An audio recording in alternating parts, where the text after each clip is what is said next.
더 이상 큰아들 흉을 보지 말고 조용히 장례식이나 잘 치르자. 사연을 접한 친척들은 대부분 하는 소리가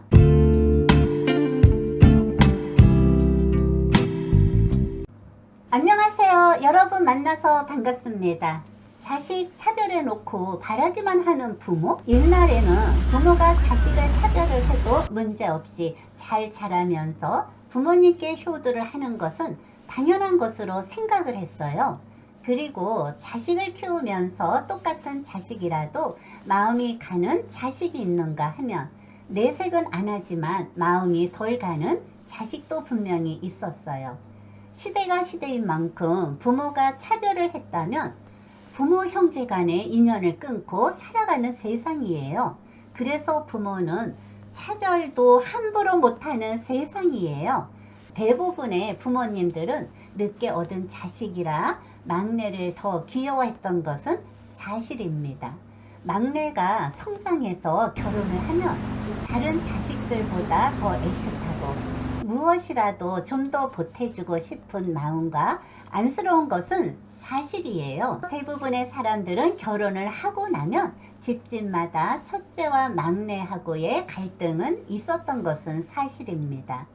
오늘의 사연도 큰아버지가 들려주신 가슴 아픈 이야기예요.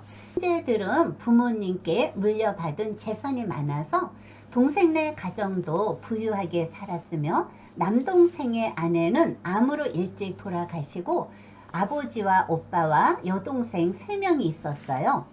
아버지는 여자들은 귀하게 자라야 한다고 하시면서 모든 것을 딸들 위주로 살아가며 집안일은 파출부가 와서 가사 일을 담당하고 남자는 생활력이 강해야 험한 세상을 살아간다고 하시면서 어려서부터 홀로 서기를 하게 했어요. 한마디로 여자 3명 있다가 보니 아버지의 의견은 대부분 딸들이 시키는 대로 하면서 살아왔습니다. 오빠는 이토리처럼 성장을 했습니다. 아버지는 아들을 이렇게 키웠어요. 남자는 생활력이 강해야 한다 하시면서 스스로 모든 것을 해결을 하고 살아가는 방법을 터득하게끔 하셨어요. 오빠는 부모님께 경제적으로 그 어떠한 지원도 전혀 받지를 못했다고 합니다. 오빠는 오뚜기 인생처럼 스스로 넘어지면 일어서고 대학교 등록금도 스스로 해결을 하고 부모님의 도움 없이 졸업을 했어요.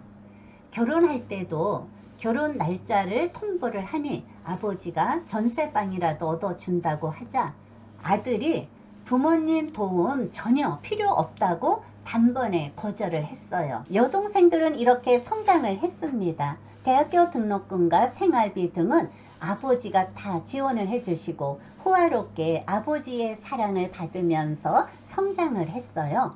그리고 결혼을 할 때 엄마 없이 시집을 가면 기죽는다고 남 부럽지 않게 해서 시집을 보냈다고 합니다. 한마디로 딸들은 호강을 하면서 성장을 한 셈이죠. 집안의 사단은 이때서부터 벌어집니다. 처가에만 목숨 걸고 자라는 큰오빠입니다. 결혼 후 처가 식구들과 어울리며 본가에 인연을 끄는 큰오빠예요.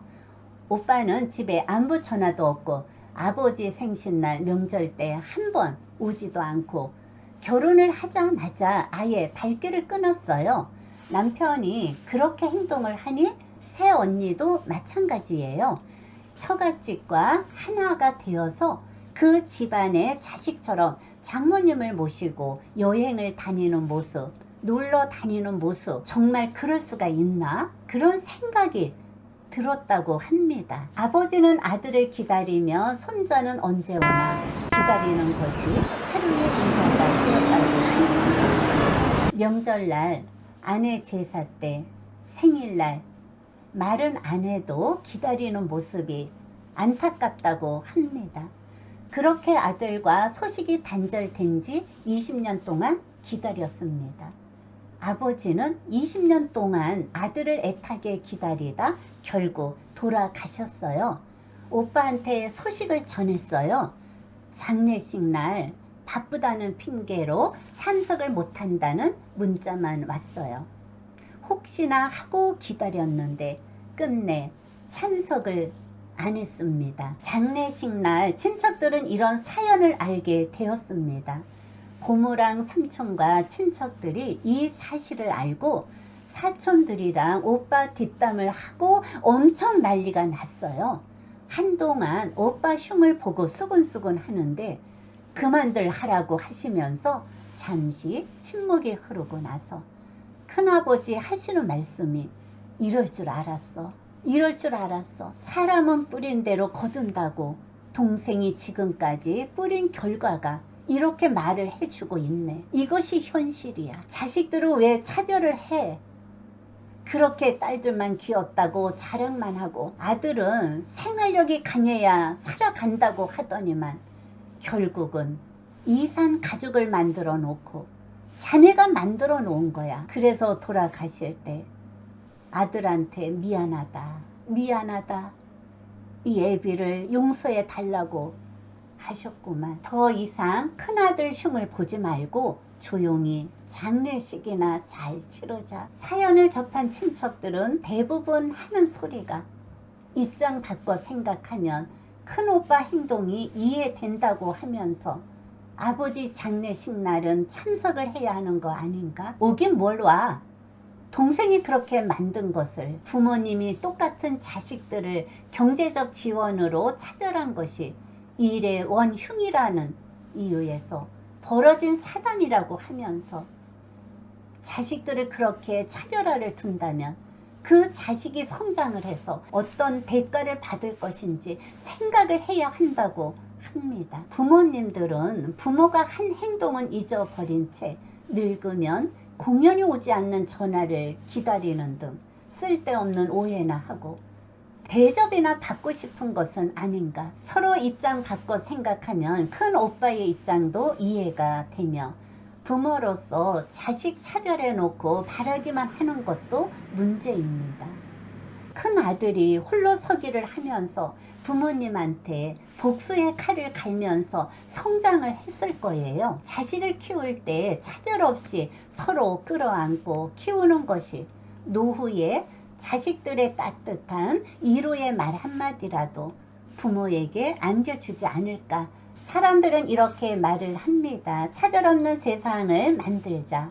그래서 모든 사람들이 행복하게 살아가자고 이야기는 하지만 지금도 차별을 받으면서 살아가는 사람들이 주변에서 흔히 볼 수가 있어요. 그 사람들은 이렇게 외칩니다. 차별 없는 세상을 만들어서 너나 나나 할 것 없이 행복한 세상에서 살아가자고 말들은 하지만 쉽지 않는 일이에요. 특히 모든 사람들이 차별 없는 세상을 말하지만 이 순간에도 가정에서 아들이라는 이유로, 딸이라는 이유로, 며느리라는 이유로, 장애라는 이유로 가정에서도 차별을 받으면서 살아가는 사람들이 많이 있어요. 가정에서 차별 없는 가정을 만들어서 모두가 행복한 가정에서 자란다면 얼마나 행복할까. 지금까지 시청해 주신 여러분 고맙습니다.